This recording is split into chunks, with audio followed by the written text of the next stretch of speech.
Good morning, students of Standard 10.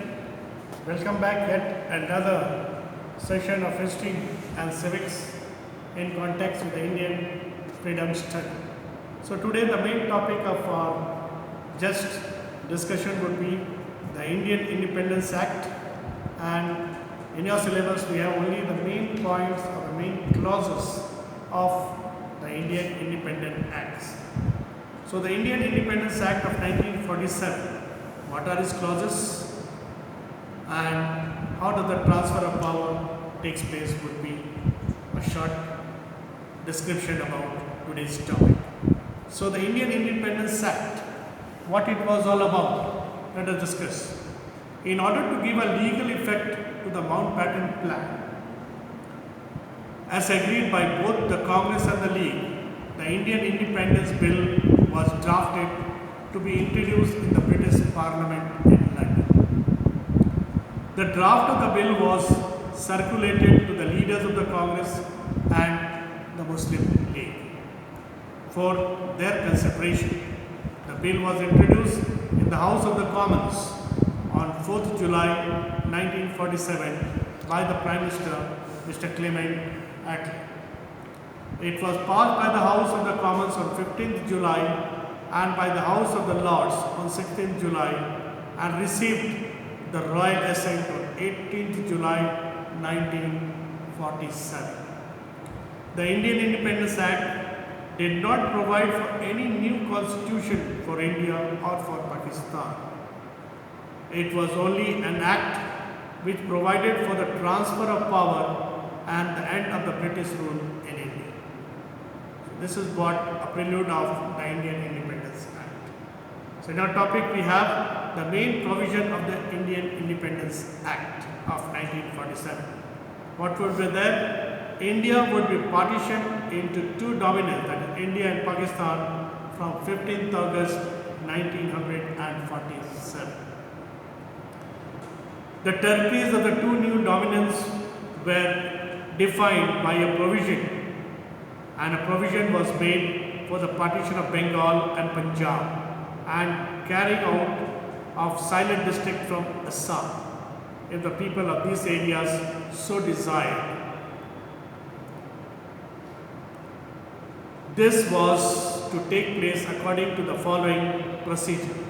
That means, in order to ascertain the wishes of the people of Bengal and Punjab, the assemblies of these two provinces would meet in two parts, one representing the Muslim majority districts and the other the non-Muslim majority districts. Each part would be separately decided by a simple majority vote whether or not their province should be divided. If either part decided in favor of partition, the division would take place. Next is, a referendum would be held in the silent district of Assam to decide whether the district would continue to remain in Assam or to be a part of India or would join the new province of East Bengal to be a part of Pakistan. That was. Third, we have a boundary of commission was to be demarcate the boundaries in case there was a partition of the provinces of Bengal and Punjab. For each of the two new dominions, there shall be a Governor General. The same person may be the Governor General of both the dominions, that is India and Pakistan. The legislature of each dominion shall have full power to make laws for that dominion. No law passed by the British Parliament on or after 15th August 1947 was to extend to either of the dominions. Until a new constitution was framed, the Constituent Assembly of each dominion shall exercise the power of the legislature of that dominion.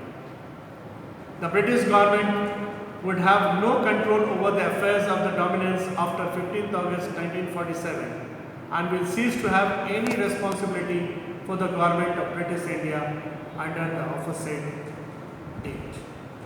Pending of the framing of the new constitution, the government of the two dominions were to be carried on in accordance with the Government of India Act 1935. and each dominion was authorized to make modification in the 1935 Act. The British authority on the Indian princely states would cease from 15th August 1947, and all treaties and agreements between the British government and the rulers of the Indian states would lapse from the aforesaid date. The Indian states were henceforth said to be independent and were free to join either India or Pakistan or remain independent. That was it. Pakistan would have a separate constituent assembly, and the areas which opted for Pakistan would join the same, and the existing constituent assembly would continue to work the frame of constitution for India. Pakistan would have the King of Great Britain would cease to be the Emperor of India. The Briton King will no longer possess the power of disallowing any law made by the dominant legislature. The Governor General became the constitutional head. They were empowered to give assent to ordinary bill on behalf of the Crown. The office of the Secretary of State for India and his advisors were abolished, and affairs relating to the dominance of India and Pakistan were to be conducted in future by the Secretary of the Commonwealth Relation Department. Henceforth, Pakistan was supposed to negotiate with the tribes of the Northwestern Frontier Province, or NWFP.